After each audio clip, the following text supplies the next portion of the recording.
Hi, everybody. Welcome to another edition of Bengal Magazine. We're going to talk a little hoops and a little swimming. We're going to get into the pool a little bit today. And first up is Sue Roarke, head coach of women's basketball here at Buffalo State. And Layne, a senior forward from Brooklyn, New York, is joining us. And then we're going to jump over to men's basketball. And Fajri Ansari. Fajri's bringing along Jake Simmons, a sophomore guard from Rochester. And then we're talking records. We're in the pool with Kaitlin Mergler, a sophomore from Amherst, and Kaitlin is bringing along her assistant coach. How about that? Dale Pearce. We're going to talk a little swimming. So let's take a quick break, and when we come back, a little women's basketball.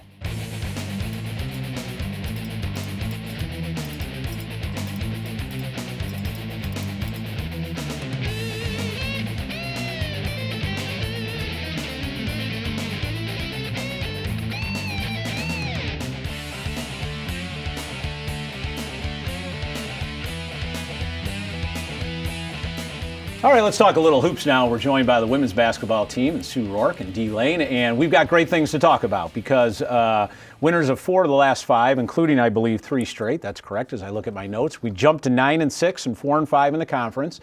And interesting game last night. Why don't we start talking right away against the Brockport game? I think you had control of that game most of the way and then expanded toward the second half and walked away with it. Your assessment of that game and what it meant for you in the conference. Yeah, I think last night it definitely wasn't our best basketball of the year. We were a little bit flat. They out-rebounded us, and rebounding's been one of our strengths for the year. So to come out with the victory and not playing our best, I think, speaks to where this team has come. Now, did you sense yourself? Maybe the word flat, it might be over, not quite all there. The team wasn't quite all there to begin with. Wasn't one of your better games? Yeah, I think definitely our defense lacked in the first half, and we picked it up in the second half. Got it together. Talk to us. How did you go in as a coach into that game, knowing the importance where the conference standings are? In hockey, it was almost like a 4-point game. You dropped them down and you jumped up. Is that how you approached it as a coach? Yeah, the past couple of weeks has been really interesting with our schedule because it seems like whoever we're playing with, they're either right ahead of us or we're tied with them going into the game and standing. So it's like, every game over the last 2 weeks has been a must-win, and our kids have really responded well to that. Talk about this young lady here, because off camera you had mentioned right before we went on that she was a walk-on, and not only a walk-on, but a walk-on her second year here at Buffalo State. So walk-ons don't often make the team. What happened there? Yeah, Dee's probably one of my favorite stories in my coaching career, and didn't try out her freshman year, tried out her sophomore year. We carried 16 ladies on the team that year, and she probably was 16 of 16. And didn't play a lot, but probably the hardest worker I've ever had as far as trying to get better in the off season. And she's gone from that till now she's a captain, she's a starter for us, she's a leading rebounder for us. So it's just an awesome story. Going out as a leader as a senior too. What made you say to yourself, okay, well, maybe not as a freshman, but then many people would have said, okay, I'm just going to drop it. But yet your second year is when you decided to walk on. What was going through your head there? In high school, I was pretty much done with basketball. Okay. I got recruited by a couple of inner city teams, and I realized, like, my freshman year, I was in the gym every day anyway. So might as well try out. Fantastic. And now look at her. She has truly accepted her role as a rebounder and leads the team in rebounding. And that is her role, I'm assuming. And does it feed to other student athletes too on the team? Oh yeah, definitely. I mean, she's got a great personality. Her peers elected her as a captain, and she's a rebounder, but she's also a competitor. I mean, last night she made 2. We were only up 3. She made the final 2 foul shots to seal the game. So I mean, she definitely has stepped up scoring-wise too. And is that okay with you? Just more of a rebounder than a scorer? Because so many people, I got to have the points. And yet, you look comfortable rebounding mostly. Yes, that's what I've been since I've been playing basketball. Oh, there you go. Absolutely. Rebound. And pretty much all my points in high school came from garbage points. Gotcha. And yet, as Sue said, 2 very important free throws toward the end of the game. Let's get back into the season now a little bit, ladies. And we're getting down to crunch time here. And we can see SUNY's coming up. Important game last night, jumps you up, puts them down, and you're playing so well. Now, has there been a difference somewhere over the last 3 weeks that you notice as a coach? Yeah, I think when you look at the schedule, we definitely played the top teams in the first 2 weeks. And we knew that going in, and we really saw that as a way to make ourselves better, you know, and learn from those tough games. And it's been a really fun ride with them. And like I said, we seem to be tied, you know, with whoever we're playing. And that we're going into the weekend, it's the same thing. You know, we're tied with Oswego. We play them Friday. Cortland's the team ahead of us. We play them Saturday. So the streak continues with that. And do you sense the team playing well as a student athlete? And what do you think the reasons are? Yes, the team is playing way better than we were starting in the beginning, and I think that we're really starting to gel together. Everybody's starting to realize their roles and play together. You know, it's interesting watching last night's game. I would say you could go 8 to 10 deep on this team and really not be too hurt. Do you agree with that? Is that one of the strengths of this team? Yeah, I mean, our bench was huge last night in our win. And, you know, we had Alicia Williams, who's a freshman post, that came in, had some huge points and some points from the foul line. Jasmine Bell came off the bench and just gave us a real spark of energy in our press and her quickness. And that's, you know, it's funny because our bench players, it seems to be a different kid in a different game that steps up, and that definitely helps us. Well, it's funny you said that because I remember looking at Jeff Ventura and saying, Jasmine Bell, where did this person come from? Because she was playing so well, and I thought, wow, she could really go 10 deep on this team. And you never know who's going to come off the bench. Right. Again, about the conference. You look at the standings, and there's one team up there at 9-0, and that happens to be Geneseo, and that's fine. And yet, they could have one loss because Buffalo State was leading that game by 20 points at halftime. And not to go on the negative side, because we lost that game, and yet there's got to be positives taken out of there saying, okay, well, but we can play them. Is that how you look at that game? Yeah, I mean, I think it took us definitely a couple days to get past that game. And we knew we let one slip away, and we knew, you know, that we're right there. So I think confidence-wise, it helps us, and I think we're ready to play anybody at this point. And we talk about that confidence thing. It was a tough loss, and yet do you ladies kind of say, yeah, but we can play with them? Do you take that away from the game? Yes, we really thought that second half we let ourselves down in that game, and we had this game in our hands, and after the game we were all disappointed. We realized that we can play with them, and we could have beaten them if we would have just played the same way we played the first half, the second half. So I'm not too far off the ledge here by saying there's a legitimate shot of going into the playoffs and doing some significant damage. I mean, obviously you want to win every game and this and that. Am I too far ahead of myself with this team, or is this team a legitimate contender to win the SUNY? Yeah, I think that's one of the amazing things about our conference. It's top to bottom. I mean, Geneseo last night, you know, beat Fredonia, but it was overtime again. So and Fredonia's in last place. So it's, you know, and that's what makes it fun. It's like if you don't come out and perform at your highest level, you're going to lose the game, no matter who you are in the conference. And you know, I think you know, we've got some seniors that this year, this is their last go, and I think their spirit carries this team somewhat too. Well, ladies, best of luck to you the rest of the way. And by the way, I should note that last night's win was the 600th in the fabulous history of Buffalo State women's basketball, so congratulations on that. We're going to take a quick break, but before we do, how about a little rapid fire with Alexa Myers? We're here with Sarah Thompson, a junior on the women's basketball team. Sarah, what's your favorite class? My favorite class would be French. I love French. And what is your major? I'm a business major and a dance minor. And who's your hero? My hero is my uncle. I love my uncle dearly.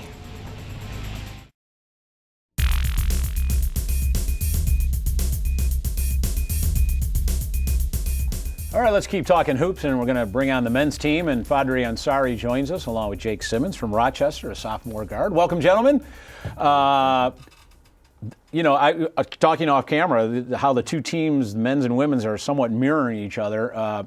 Interesting game last night here against Brockport, and you were just telling me kind of a tale of two halves. You were happy with the first half, and while you're happy with the win, you as a coach were probably saying, yeah, but we didn't quite play the kind of defense I wanted in the second half. So take us through the game last night. Well, you know, it's an important game because the conference is all bashed up right now. That's right. And we want to be obviously in the top tier so we can try to, you know, secure a home game ideally for the playoffs. And we know Oswego is sitting with just one loss, so it's important for us to try to get all the wins that we can now to put ourselves in that position. We're still struggling a little bit with consistency. We demonstrate the style of play that I like, and both offense and defense. But we tend to, after we get going, seem like we can do it, then we, have a tendency to kind of back off. And we have to keep the hunger, and we still can get better. We can still get a lot better. Did you sense that last night, Jake? That type of game, like you guys played really well in the first half and well in the second half, but not like the first half. Yeah, I agree. Why does that happen, do you think? Is just guys get, they see a big lead and they just kind of let up a little bit? Yeah, we kind of see a big lead and then we kind of get like settled with that lead, and it's like, we still mean well and working hard and everything. Yes, but you do. It's just the mental part of it, right. But our bodies is willing to do the chore, but it's just the mental part of keeping it going. See, they come up to you at the bench, don't they, Coach, and say, "We mean well. Why are you yelling at us?" We mean well, but sounds like my daughter. Anyways, career high for you last night. Let's keep talking about that game. 30 points, 5 of 9 from three-point land. It just seemed like when you touched the ball, good things were happening. Do you sense something like that before the game in warm-ups as a scorer? You are a scorer, quote unquote. Yes. Do you sense that, or is it something that happens during the game where you kind of go, whoa, this could be an interesting night? No, I go into every game thinking I can score. Okay. I feel like there's nobody in the league can stop me from scoring, so I have to have that mentality to keep up and do what I do every night. Right. So, but last night, some days obviously the ball does feel better in my hands, right. And last night was just one of those good nights, and I just kept shooting because, it felt great. Yeah. Does your offense revolve around him, or is it an offense that you try to get him open, or when he's open, go ahead and shoot the ball? Well, it's not specifically geared towards Jake. It's a motion, but we're certainly conscious that if he's open, we're looking to get him the ball. Okay. Fortunately, we got some other guys who can score too, so they just can't double. And team like last year, especially at the end of the season, he got doubled a lot. Right. So we are conscious that he's there, and we look to him. Right. He's obviously a good three-point shooter, but I try to encourage him to balance it a little more because he's definitely going to attack the basket. Right. And so when they playing him for the three-pointer, he can backdoor or get to the basket. So, but it actually comes within the flow of the game. And you had mentioned something earlier in your answer, and I think again, like the women's team, you're 8 to 10 deep, and you're not missing much. You can have. Jake can be scoring 30, or he could be scoring 16, and you guys could still win by 10 or 12. Yeah, we have guys on coming off the bench who are very capable, and I think this year the camaraderie is a lot better. If somebody's going well, a guy who might be used to get more minutes, then they're not really complaining. Mm-hmm. They'll ride them, as long as they can go, and so that's important.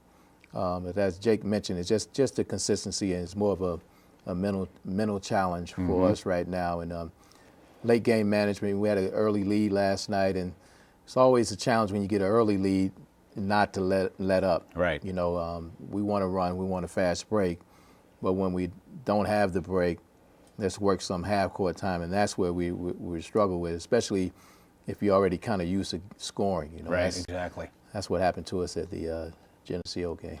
And I should mention, you lead the league in scoring. Rookie of the year last year for SUNY. And one of the interesting stats I see is steals. And you lead our team in steals. I'm not sure if you lead the conference in steals, but over 3 a game. Sometimes you hear score and that's all they do is score, and yet this guy's playing pretty good defense too.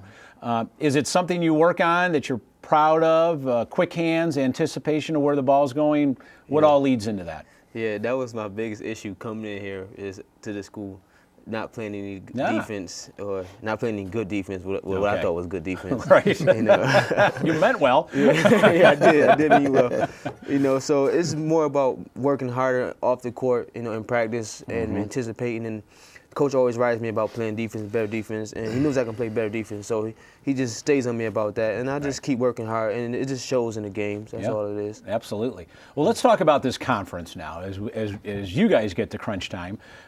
In a good place right now in the standings, and yet you said time to keep winning though, and keep playing better basketball. Do you feel you're playing your best basketball right now?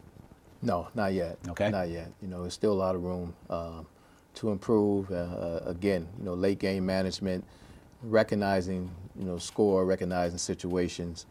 I think we can execute a lot better if we, read, spread the floor a little more, and just, rely on each other. We have a tendency to, after the first couple of passes, if something's not going, then whoever gets the ball kind of want to go one-on-one. And they're capable of getting to the basket, but that tends to stagnate us. And Sure. it's okay if we score, but it really kills the momentum and usually creates a momentum swing for the other team when we don't. Okay. Last night I think we were a little conscious about, because we had a tough loss early in the season in New Paltz, where we had a 20-point lead. That's right. And lost one, missed tons of free throws, and so now that creeps in the back of your mind. So how do you keep running and at the same time not be too much in a hurry? Right, exactly. This conference, as we look toward the playoffs, is interesting because, again, like the women, this is such a mirror season. Oswego is atop the men's standings at 8-1. And yet they could have had 2 losses because Buffalo State took them to overtime and lost 83-80. Again, tough loss, but I guess you take something out of there saying, well, if we do meet them, we can play with them. Yeah.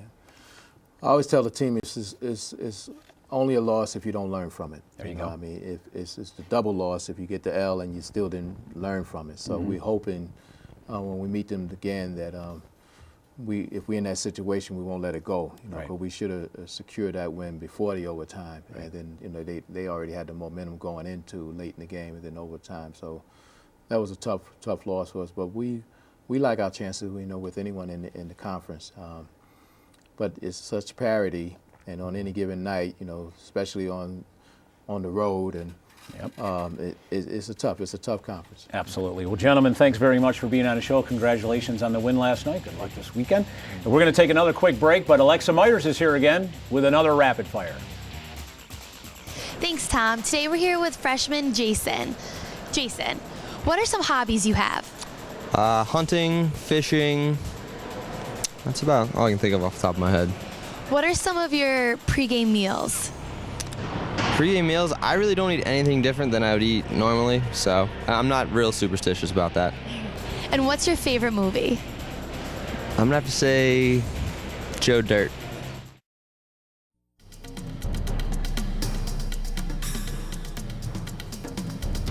We are diving into the pool now and talking men's and women's swimming and diving here at Buffalo State, and we're blessed to have a record holder, a multi-record holder with us, a sophomore only, Kaitlin Mergler, along with assistant coach Dale Pearce. And folks, welcome. Dale, let's talk about the program generally speaking. You and Dan Allen, the head coach, got off to a rather late start in August. What do you like? What do you see that's happening right now with the program? Well, as you know, we came in really late, Tom, as you just said. I'm glad that Dan brought me on, and privileged to be here on the Bengal staff. Well, you're saying all the right things already. Yeah, I hope so. But, with the new changeover and meeting all the student athletes, it's been great. It really has. And as we've gone through the year, there's been some struggles. We've lost a lot of kids for various reasons, for injuries, maybe the coaching changeover. Different styles. Definitely. Correct. But, the group that we have now, that's the group that counts. And, we're going to push forward with them, and they're buying into our philosophies. Right. And as we, push forward in the season and get ready for our SUNY championships at Erie. And it should be noted, you come from Brockport. Yes. Dan comes from an incredibly successful program at Geneseo, where he was the assistant coach. So there's some synergy here that as administrators, we're hoping kind of comes together and gets the Buffalo State swim program back to where it is. As we get toward the end of the season, what is the prognosis? What are you as coaches trying to accomplish as we move into the SUNYX? We really want our students just to believe in the team first mentality. As Coach Allen is preached from day one. Right. And nothing, gets better than that. A team with individuals is, really not a team at all. Okay. And moving forth with the SUNY, I feel with the way that we're approaching it, we're gonna have a successful year, prior to the past. Right. And that's what it's all about is, moving forward with our philosophies and changing the program here at Buffalo State and climbing the SUNY ladder. And it always helps to have a record holder. Oh, most right next to definitely. you. Yes, and definitely does. Kaitlin Mergler is here, a sophomore from Amherst, who did her swimming at Sweet Home, and what a beautiful pool it is at Sweet Home, and a great program. And here's the records that she holds. I'm just kidding, obviously, but it looks like that. She now is on the board 7 times on the big board in the auditorium, and this is only as a sophomore. And I'm curious, when you came to Buffalo State, did you look at the board and did you kind of say, because you were recruited and I'm sure you looked up and said, did you kind of say, I could be up there, or is this kind of a surprise to you where you are right now as a sophomore? No, I looked at the board when I came in, and I saw the records. I was just like, well, I can get those times, but I didn't know I'd have this many. Okay, and this many this fast. I think that's probably, to me, a novice of swimming. I see all those records, and only a sophomore. Did you, when you did your personal goals, did you say as a sophomore I want this, or a junior or a senior? Is this a surprise to you where you are time-wise? Time-wise, yeah. I never imagined I'd get this fast. Because I've always been stuck at this one time for the 100-yard freestyle, and I never thought I'd get any faster than that. What do you think has changed? Was it physiology of your body or something? Are you taller, longer, stronger? What? No, I think it's just the training. It's more Okay. training. It's like 2 practices a day instead of just 1. Okay. It's just more intense. Interesting. Yeah. She's going to hog the show if you don't mind. That's now, because fine. we don't That's have record absolutely fine holders with on the me. show that often. and your specialty are the sprints, 50, 100, 200 free. Always been your specialty? Yeah. Okay. And what is the mindset in going into a race in the 50 compared to the 200? The 50 is just flat out go for it, and the 200 is a little bit more pace. What is your strategy in those races? Well, like the 50 and the 100, you just got to go all out. Even the 100? Yes. It's just an all-out sprint. But in the 200, you gotta kind of pace yourself in the first 50, and then you just gotta go from there. Okay. Oh, so you pace in the first 50, and then the last 150, it's all out. Yeah. Very interesting. And now all of a sudden, we've got a record holder who's broken those records many times over. Now all of a sudden we decide as a program and as an individual, well, we're gonna go into the 500 free, the 1,000 free, right? Everybody picks up a newspaper. Okay, they'll be swimming for 10 or 15 minutes, and the 200 IM. Had you ever raced those before? I've done the IM a couple times, not in college and high school, but when we did it this year, it was basically just for fun. I wasn't expecting to get the record. Okay. What was the decision-making process there? It's kind of funny you say it because one day in practice, I was, I refer to it as Mergs in practice. Mergs. I like that. It's like, hey, it's like, what else did you swim in high school? She's like, oh, I swam the IM. And I was, she's shouting out some times. And, then when she broke the 1,000 record, it was kind of funny. We went to William Smith to do it. And Dan, he said, you know what? He goes, pick the lineup. And I was like, you know what? I'm going to put Mergs in 1,000. And we made a kind of a funny bet. I said, hey, you break a record today, and I'll shave my head. And sure enough, she broke the record, and all the girls are laughing at me. And but as far as the IM, I mean, we knew that Kaitlin's very talented athlete. She really is. I can't say enough about her in the pool. How humble she is too, and all of her accomplishments. But she's just a really talented athlete, and it's just rare to see an athlete come through a program that talented. And when you said yes to the 1,000 in that meet, was she also swimming the sprints? Well, she led off our relay. Oh, okay. And it was kind of funny. One of the spectators was like, "Oh, your distance girl there. She's a great swimmer." I was like, funny you say that, sir. She's actually our sprint freestyler. How about that? So let me ask you about when did you start swimming, and when did you realize, boy, I can be really good at this? I started when I was 8 years old. Okay. And I followed, because my brother started swimming, I kind of was just following him. Oh. But then when I got older, I got better, and I just started to really like it. And were you involved in the local swim clubs, whether like Twist or Star? Yeah, I was on SHAC, Sweet Home Aquatics. Yep. It's run through Sweet Home. Okay. And then I did Sweet Home varsity swimming, and then I came here. Well, best of luck to both of you. Congratulations, Kaitlin, on all Thank your you. records, and best of luck at the SUNY. That is going to wrap it up for this edition of Bengal Magazine. Thanks to everybody here in Instructional Resources, and we'll see you in 2 weeks for more Bengal Magazine.